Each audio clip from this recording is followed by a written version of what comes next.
Olá, meus queridos, o nosso estudo em grupo da série de André Luiz, Livros Mensageiros. Hoje o capítulo será o 25. Efeitos da oração. As luzes da prece inundaram o vasto recinto. Palpitava em tudo, agora, uma claridade serena, doce e radiante, muito diversa da luminosidade artificial. Os blocos radiosos que partiam de nós multiplicavam-se no ar como se obedecessem a misterioso processo de segmentação e caíam sempre sobre os corpos inanimados, enrijecidos, dando a impressão de que lhes penetrarem as células mais íntimas. Eu estava boquiaberto, não me fora permitido contemplar fenômenos dessa natureza em nosso lar. Aliás, concluir ainda que não recebera auxílio magnético às percepções, senão poucas horas antes da viagem. Vocês lembram que André foi receber um tratamento para poder ampliar a sua visão? Então, antes desse tempo, ele não conseguia ver esses detalhes. Hoje, ele já pode. A claridade crescia e estendia-se em espetáculo prodigioso. Agora, porém, abandonáramos a atitude de recolhimento destinada à concentração de nossas próprias forças e emissão de energias vibratórias. Nossos corpos, todavia, continuavam envolvidos em vasto círculo irradiante. Prosseguindo, porém, o grande silêncio, notei que a luz da oração se fazia mais clara, mais penetrante. Comecei a ver, como no caso de Ana, que todos aqueles esqueletos misérrimos apresentavam núcleos de sombra, além das máscaras mortuárias, núcleos que se mostravam dentro de formas variadíssimas. As bolhas luminosas caíam incessantemente, mas agora como se fossem dirigidas por uma vontade inteligente, concentravam-se quase todas sobre as frontes imóveis. Então pude observar o inaudito e inconcebível para mim. As múmias, porque não posso dar outro nome aos irmãos que dormem, começaram a dar sinais de vida. Alguns daqueles infelizes deixavam escapar gemidos angustiosos. Outros falavam em voz alta, dando conta dos pesadelos que os atormentavam, como sonâmbulos prestes a despertar. Muitos moviam os pés e as mãos, como se esforçarem por fugir ao sono doloroso. Eminentemente surpreendido, reparei que 2 se levantaram, distantes de nós. Recordei que ambos faziam parte daqueles que haviam recebido toda espécie de assistência, inclusive o sopro curativo. Olharam-nos de longe, como loucos que acordassem de súbito, e dispararam a correr, espavoridos, não obstante a impressão de cadáveres ambulantes que nos causavam. Admirado, verifiquei que ninguém esboçou a menor disposição de segui-los. E quando me propunha instintivamente a fazê-lo, Alfredo deteve-me, clamando: "Não se preocupe, eles seriam amargamente surpreendidos se fossem notificados agora de sua permanência longa entre as verdadeiras múmias. Acreditam sonhar, e é melhor que seja assim. Não poderão fugir às nossas fortificações e voltarão a pedir socorro noutras dependências, a que serão recolhidos para adequado tratamento." Vejo que não há interferência, assim como eles não interferem nos nossos comportamentos. Eles conhecem o momento adequado para cada informação. Continuamos silenciosos mais alguns minutos e notei que as luzes se foram apagando gradativamente, ao passo que os cadáveres retornavam à imobilidade anterior. Ismália declarou terminadas as nossas atividades da oração, e o administrador, após sinal luminoso, que notificava os operários o término das obrigações, adiantou-se para nós, exclamando: "Gratíssimo pelo concurso fraternal. Realizamos belo serviço intercessório. Desde alguns dias ninguém se levantava." Aniceto, percebendo-nos a perplexidade, falou a Vicente: "E a mim, de maneira significativa. Conforme viram, o trabalho da prece é mais importante do que se pode imaginar no círculo dos encarnados. Não há prece sem resposta. E a oração, filha do amor, não é apenas súplica. É comunhão entre o Criador e a criatura, constituindo assim o mais poderoso influxo magnético que conhecemos. Acresce notar, porém, já que comentamos o assunto, que a rogativa maléfica conta igualmente com um enorme potencial de influenciação. Toda vez que o espírito se coloca nessa atitude mental, estabelece um laço de correspondência entre ele e o além. Então, toda emissão mental tem uma resposta, tem uma consequência, seja ela uma prece ou uma imprecação, um desejo negativo, uma maledicência, uma praga, como a gente costuma dizer, fulano, tudo isso tem força. Então nós devemos inibir ao máximo as nossas verbalizações, os nossos pensamentos, desejando o mal a quem quer que seja. É preciso manter sempre o padrão de benevolência, de caridade, para com qualquer pessoa, certo? Se a oração traduz a atividade no bem divino, venha de onde vier, encaminhar-se-á para o além no sentido vertical, buscando as bênçãos do mundo superior, da vida superior. Cumprir-nos advertir que os maus respondem aos maus, nos planos inferiores, entrelaçando-se mentalmente uns com os outros.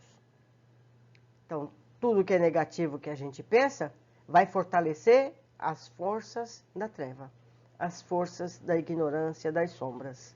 Somos responsáveis por isso. É razoável, porém, destacar que toda prece impessoal dirigida às forças supremas do bem, dela recebe resposta imediata, em nome de Deus. Sobre os que oram, nessas tarefas benditas, fluem das esferas mais altas os elementos forças que vitalizam nosso mundo interior, identificando-nos as esperanças divinas, e se exteriorizam, em seguida, contagiados de nosso magnetismo pessoal, no intenso desejo de servir com o Senhor, e procurando materializar o pensamento para facilitar-nos a compreensão, acentuou: viram vocês cair sobre nós os elementos a que me refiro, e observaram a sua exteriorização com as luzes de cada um de nós, em benefício dos irmãos que dormem e sofrem. Concedeu-nos o Altíssimo a força de auxiliar em porções iguais para todos, mas nós as espalhamos de acordo com a nossa possibilidade e coloração individuais.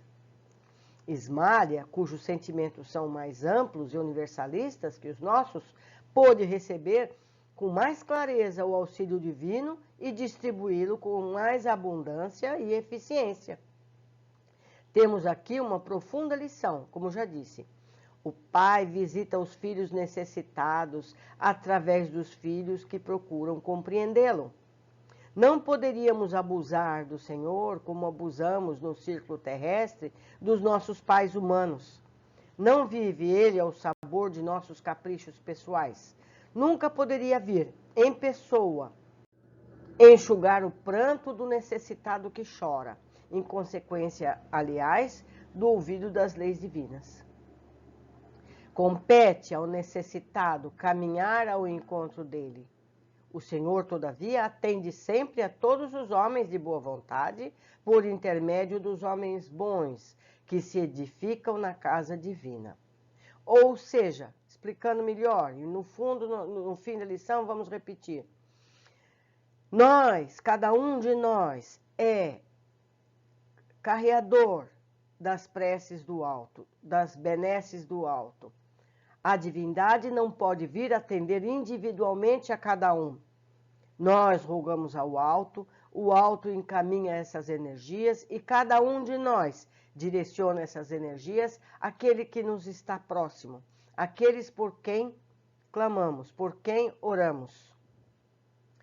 Somos todos parcelas da criação. Somos todos agentes do bem na terra ou do mal na terra.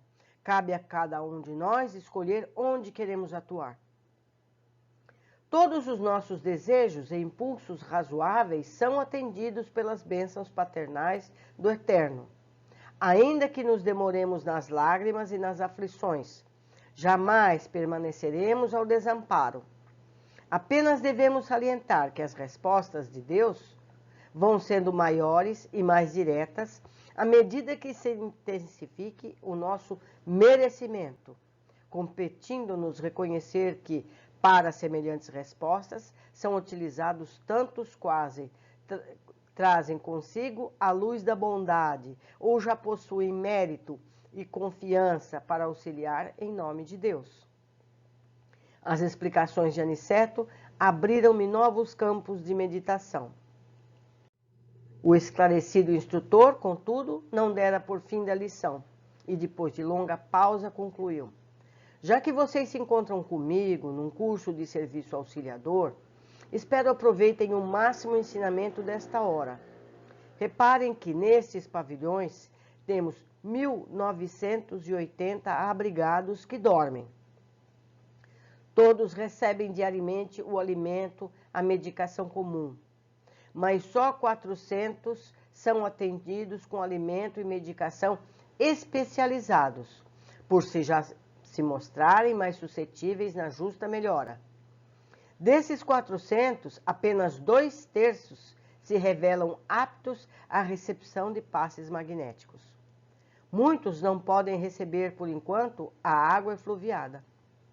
Poucos foram contempladas com o sopro curativo, e somente 2 se levantaram, ainda assim profundamente perturbados. Vocês percebem? Não adiantaria dar todo o potencial de ajuda a todos, porque eles não poderiam aproveitar. Seria um desperdício das benesses divinas. A mesma coisa conosco. Deus, a espiritualidade maior, só encaminha para a nossa pessoa, para a nossa situação, aquilo que nós somos capazes de absorver e aproveitar. Cabe a cada um de nós nos elevarmos para podermos receber mais, aproveitarmos mais, absorvermos as benesses de forma mais eficiente. Já que iniciam um trabalho de cooperação fraternal, não esqueçam esta lição. Façamos todos o bem, sem qualquer ansiedade. Semeemo-lo sempre e em toda parte, mas não estacionemos na exigência de resultados. O lavrador pode espalhar as sementes à vontade, e onde quer que esteja, mas precisa reconhecer que a germinação, o crescimento, o resultado pertencem a Deus. Foi uma lição importantíssima, cheia de detalhes. Certamente eu deixei passar muitos. A gente só consegue colher o que tem competência. A gente tem que entender isso. Muitos de vocês podem ter entendido mais do que eu. Ao que eu agradeço que coloquem essas observações na área de comentários, seja aqui no YouTube, seja lá no grupo no Facebook, seja por e-mail, seja onde for. Vamos sempre trocar as nossas impressões para que todos possamos tirar o maior proveito das lições. Vamos ver o que eu entendi naquela época. André diz que as bolhas de energias que foram dirigidas aos que dormiam pareciam obedecer a uma vontade inteligente. Entendemos que essa vontade estava implícita na prece de Ismália e a que todos acompanharam. Pediram a Deus que os ajudassem e ajudassem aos adormecidos. Assim aconteceu. Por intermédio dos que oram, os que dormiam, todos foram atendidos. Os que já tinham condições e previamente receberam os passes de sopro e alimento, receberam essas energias transferidas do alto e reagiram despertando como havia solicitado. Nem todos reagiram, apenas 2. Apenas 2. Terminado o trabalho, Aniceto reforça o que já havíamos percebido. A prece é sempre fundamental e importância. Nós todos podemos vibrar nossos pensamentos em favor de alguém e certamente essas vibrações celestiais chegarão aos destinos que solicitarmos. Caberá a quem recebe fazer bom uso desses recursos, segundo a capacidade espiritual que tenha. Todos recebem, mas cada um colhe o que já tem a capacidade. Nem todos dentre os adormecidos puderam levantar-se, embora todos tenham recebido algum tipo de vibração. Nem todos receberam a mesma. Dos que receberam o sopro e a água, apenas 2 se levantaram. Aniceto vai além, explica que toda rogativa chega ao destino, as boas e as más. Somos então responsáveis também pelos pensamentos negativos que eventualmente dirijamos aos nossos semelhantes. E estes, por sua vez, colhem ou não, segundo sua vibração pessoal.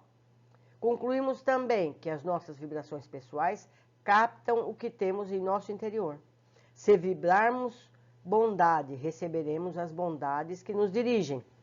Mas se temos maldades, receberemos as maldades que nos dirigem.